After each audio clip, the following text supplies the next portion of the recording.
Okay, so in this video I intend to critically analyze a traditional pro-life argument as well as the typical pro-choice response it usually receives. Now the argument in question is not a good one, it's not one that is either effective or convincing, and it is certainly not an argument that maintains any form of logical validity. It is, however, one that I feel warrants discussion for a number of reasons, and of course the pursuit of truth is always going to be one such reason, but I think it would be redundant if I redundantly listed that in every video and went on to elaborate and explain it every time I uploaded new content onto YouTube, so instead I intend to focus on more pragmatic reasons, and in this specific instance there are at least two that I can pull up off the top of my head. The first reason I feel that this warrants discussion is simply that it has been historically and is being continuously employed by the pro-life side of the abortion debate. And the second is that this argument has been proliferated to such a degree that the original version is being adapted and adopted by pro-choice individuals so that they can apply it in other circumstances. Now usually the pro-life individuals are directing it at the mother in an attempt to assert that she should have to support her child, whereas the pro-choice individuals direct this at the opposite parent, and they argue that the father should have to take care of his child. And in any case, I think the argument is fallacious, but I feel that we should never use fallacious arguments to justify our positions. I think that before we should accept a stance on any issue, we should use good logic, we should reason well, and decide where we want to stand based on what reflects the truth. We should never use a false argument simply to buttress our political opinion, and I do not feel that we should ever allow a false argument to go under the radar. I do feel that for the sake of truth, as well as for the sake of pragmatic political purposes, we need to remove such deceitful, such misleading, and such myth-generating approaches to any issue. Now the argument starts from the premise that if a woman does not want to become pregnant, she should not engage in sex. And it leads to the conclusion that abortion should be illegal. The woman should not be allowed to obtain an abortion. Okay, let's analyze this with the three basic checkpoints. I've discussed these before. The first checkpoint tests to see if the terms are ambiguous, and if they are ambiguous, then it fails to pass the checkpoint.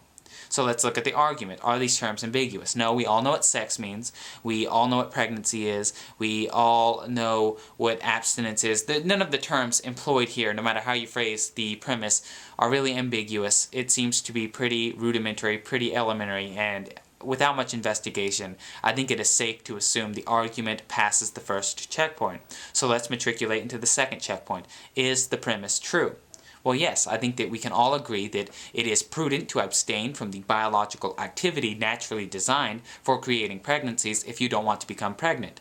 Thus, the argument passes the first and the second checkpoints, and that is at least something I can say for it. However, when you move into the third checkpoint, which tests to see if the conclusion follows the premise, this is where the folly of the argument is revealed.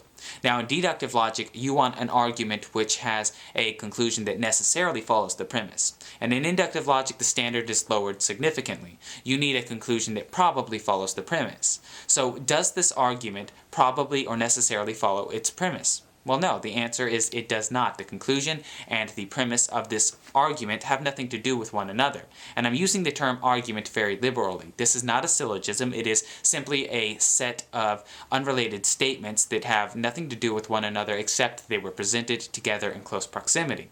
You cannot draw the conclusion that abortion should be illegal from the premise that if a woman doesn't want to become pregnant, she should abstain from sex. It requires additional premises to be added into the equation, several additional premises, in order to construct a complex syllogism which will allow you to draw the conclusion logically. Since these additional premises are not being inserted into the argument in this format, it is invalid. And if you were to present it within a logical or academic environment, people would essentially laugh you off the stage and disregard everything you had to say because you would obviously lack even an elementary introduction to basic logic. So let's look at this and wonder why people are repeating this argument.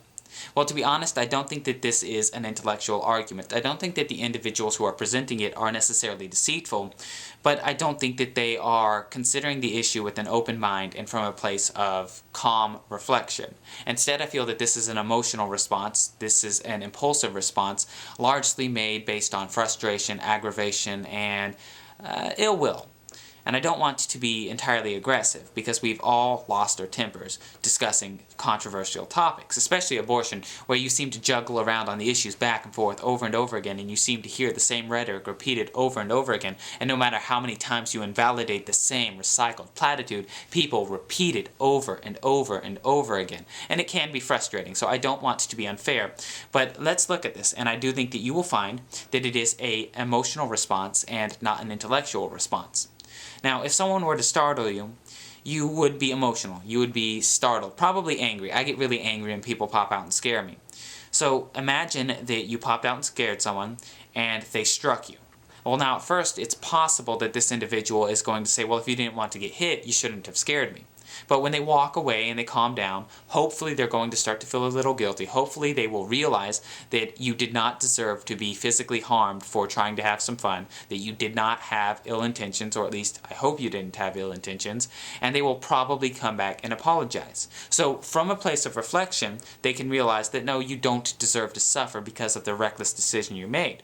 But from an emotional, impulsive position, they automatically assume that you do deserve that. Because again, this is an emotional response. And we can further demonstrate this by looking at medical operations that don't have as much controversy surrounding them. For example, let's say you are a skater, and while you're skateboarding down a hill, a grocery sack, a Walmart grocery sack, blows across the street and it gets tangled in your wheel, and you fall off and you break your clavicle. If we took this same approach, your doctor would have to refuse you a medical operation under the grounds that if you did not want to injure yourself, you should have kept your feet firmly planted on the floor. And he would have to say that since you chose to put your feet on a wheeled board, since you chose to take them off the floor where they belong, you have to deal with the consequences of that reckless behavior. But obviously we're not going to apply that because there's not as much of an emotional charge here. Nobody's going to tell you that you can't have your clavicle fixed because you chose to go skating. Now they may tell you that you're an idiot, and they may say that you can't complain about the bed you made. Nevertheless, I don't think that anyone's going to argue you should have to live the rest of your life with a busted clavicle and no appropriate medical attention. So, again, this is an emotional, not an intellectual response. It is intellectually and logically invalid. But let's look at the rebuttal, because I don't think that it is actually any better. And indeed, I think it may be worse in that it is a detriment to its own cause. The pro-choice individuals who receive this argument tend to respond by saying that since sex does not always culminate in pregnancy, a woman choosing to engage in sex does not necessarily nullify her right to obtain an abortion.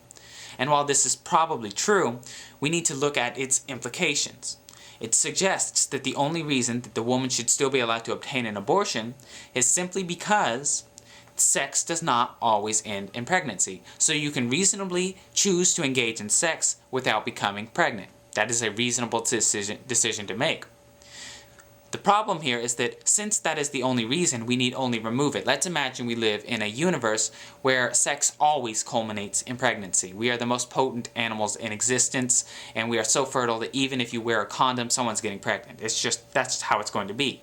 In such a world, should we nullify a woman's right to obtain an abortion because she chose to have sex? No, because once again, you cannot draw the conclusion that abortion should be illegal from the premise that if a woman does not want to become pregnant, she should abstain from sex. It does not lead to that conclusion. This is not an argument, it is a set of unrelated statements. In any case, this demonstrates that the argument is illogical, but it's also splitting hairs. Yes, you can engage in sex without somebody getting pregnant. You can also engage in drunk driving without killing somebody's child.